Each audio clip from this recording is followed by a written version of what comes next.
Hello my dear friends, welcome to S class education. आज आपण पाहतोय 10th स्टँडर्ड सायन्स पार्ट 2 मधील animal classification या चॅप्टरमध्ये जे सगळे फायला आपल्याकडे आहेत त्या प्रत्येक फायलाचे वेगवेगळे कॅरेक्टरिस्टिक्स आहेत. मग त्यांचे कॅरेक्टरिस्टिक्स कसे लक्षात ठेवायचे याच्या ट्रिक्स आपण सुरू केल्या होत्या आणि त्यातला आजचा आपला फायलम आहे फायलम हेमिकॉर्डेटा. आय होप की तुम्ही आधीचे सगळे व्हिडिओज पाहिले असतील आणि आतापर्यंत तुम्ही सगळे कॅरेक्टरिस्टिक्स पाठ केले असतील. So let us start with Hemichordata. हेमीवरून तुम्हाला सेमी असं काही आठवतंय का? किंवा तुम्हाला हेमिस्फिअर वगैरे असा काही शब्द आठवतोय का? हेमीचा अर्थ काय असतो? अर्ध. अर्ध. आणि कॉर्डेटामध्ये आपण ऑलरेडी पाहिलेलं आहे. कॉर्डेटा म्हणजे काय आहे? कॉर्डेट्स, नॉन कॉर्डेट्स आपण त्यांना सेपरेट आउट करू शकतो. So chordates are some animals की ज्यांचं परत वॉटरवेल कॉलममध्ये पण कन्व्हर्जन आपण करू शकतो. सो बेसिकली ज्यांना पण एक पाठीवरती एक बोन आहे, तर बेसिकली त्यांना आपण म्हणू शकतो की ते कॉर्डेट्स कॅटेगरीमध्ये बिलॉंग करतात. सो आता हेमी म्हणजे काय? हाफ. हेमी सर्कल म्हणजे हाफ सर्कल, हेमिस्फिअर म्हणजे हाफ स्फिअर. सो म्हणजे काय की हे जे हेमी कॉर्डेट्स आहेत यांच्यामध्ये कॉर्डेट आहे पण आणि नाहीये पण, म्हणजे यांच्यामध्ये ते बोन आहे पण किंवा नाहीये पण. सो त्याच्यामुळे त्यांना आपण हेमी कॉर्डेटामध्ये घेतोय, कारण फुल बोन नाही बट काही थोडासा बोन आपल्याला ते बोनी स्ट्रक्चर बघायला मिळते. सो असं म्हणू शकतो आपण की हे कॉर्डेट्स आणि नॉन कॉर्डेट्स यांना कनेक्ट करणारं फायलम आहे. सो याचं कॅरेक्टरिस्टिक हेच आहे की it is a connecting link between chordates आणि नॉन कॉर्डेट्स. ठीक आहे. सो तुम्ही पहिला पॉईंट असा लिहू शकता की this phylum is connecting link between chordates आणि नॉन कॉर्डेट्स. आता नेक्स्ट आहे की यांच्या बॉडीमध्ये जे नोटोकॉड आहे किंवा त्याचे बोनी स्ट्रक्चर आहे is present in the proboscis region only, आणि म्हणून ह्याला आपण हेमी कॉर्डेट्स म्हणतो. सो पहिला पॉईंट तुम्ही हा लिहू शकता, दुसरा पॉईंट हा लिहू शकता. तुम्हाला जर बॉडीचं डिव्हिजन लक्षात राहणार असेल तर ते पण मेन्शन करा की body is divided into 3 parts. Collar आहे, ट्रंक आहे आणि प्रोबोसिस आहे. म्हणजे वरचं रिजन, कॉलर म्हणजे मधलं रिजन आणि ट्रंक म्हणजे शेपटीचं रिजन, लास्ट रिजन. ठीक आहे.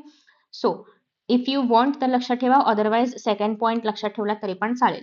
नेक्स्ट आहे की हे अॅनिमल्स जे आहेत तर ते मेरीन अॅनिमल्स आहेत आणि काही टेरेस्ट्रियल आहेत जे की बरोजमध्ये वगैरे करून, म्हणजे मेरीनच्या आतमध्ये जे सी बेड ज्याला आपण म्हणतो त्याच्या आतमध्ये बरोज वगैरे करून ते राहतात.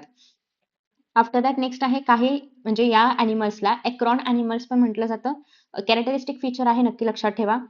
नेक्स्ट आहे they are having 1 to many pharyngeal gill slits, जे की ऍक्च्युली कॉर्डेट्स वाल्यांचं फीचर आहे जे की यांच्यामध्ये बघायला मिळतं. नेक्स्ट आहे काही जण युनिसेक्शुअल आहेत तर काही जण हर्माफ्रोडाईट आहेत, म्हणजेच बायसेक्शुअल आहेत. सो दोन्ही लिहू शकता, some of them are bisexual, some of them are unisexual. Example Balanoglossus लक्षात ठेवा, कारण याच्यावरती तुम्हाला क्वेश्चन येतो की why Balanoglossus is consider as the connecting link, आणि त्याच्या आन्सरमध्ये पण तुम्हाला हे सगळे फीचर लिहायचे आहेत. As it is having features which are somewhat similar to chordates and somewhat similar to non chordates, त्याच्यामुळे आपण त्याला कनेक्टिंग लिंक बोलतो कॉर्डेट्स आणि नॉन कॉर्डेट्स मधलं. ठीक आहे. मग कुठले कुठले फीचर्स आहेत ते तुम्हाला याच्यामधून लिहायचे आहेत. So let us revise. First of all आपण हेमी कॉर्डेट्सला कनेक्टिंग लिंक बोलणार आहोत, कॉर्डेट्स आणि नॉन कॉर्डेट्स मधलं. यांची बॉडी प्रोबोसिस, ट्रंक आणि कॉलर आणि ट्रंक या 3 रिजन्समध्ये डिवाइड केलेली आहे.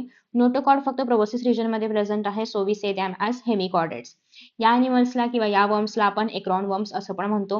हे मेरीन अॅनिमल्स आहेत, त्यांच्यामध्ये फॅरेंजियल गिल स्लिट्स प्रेझेंट आहेत, which is again characteristic feature of chordates. Next आहे युनिसेक्शुअल पण आहे आणि बायसेक्शुअल पण आहे. Example is Balanoglossus. ठीक आहे. सो आय होप की तुम्हाला हा व्हिडिओ आवडला असेल आणि जनरल कॅरेक्टरिस्टिक्स आहेत जे तुम्ही लक्षात ठेवू शकता. इव्हन याच्यामध्ये तुम्ही ट्रिप्लोब्लास्टिक वाला सिलोमेट वाला पॉईंट नक्की ऍड करा. ठीक आहे. बायलॅटरली सिमेट्रिकल पण ऍड करा.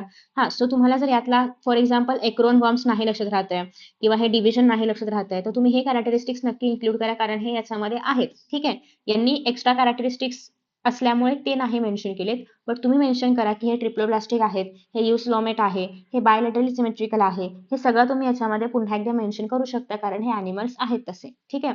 सो अजून तुमचा एक पॉईंट वाढेल, ट्रिप्लोब्लास्टिक, युसिलोमेट आणि बायलॅटरली सिमेट्रिकल अॅनिमल्स आहेत. ठीक आहे. सो आय होप की तुम्हाला हा व्हिडिओ आवडला असेल. Thank you so much for watching this video and see you in the next video. Bye bye.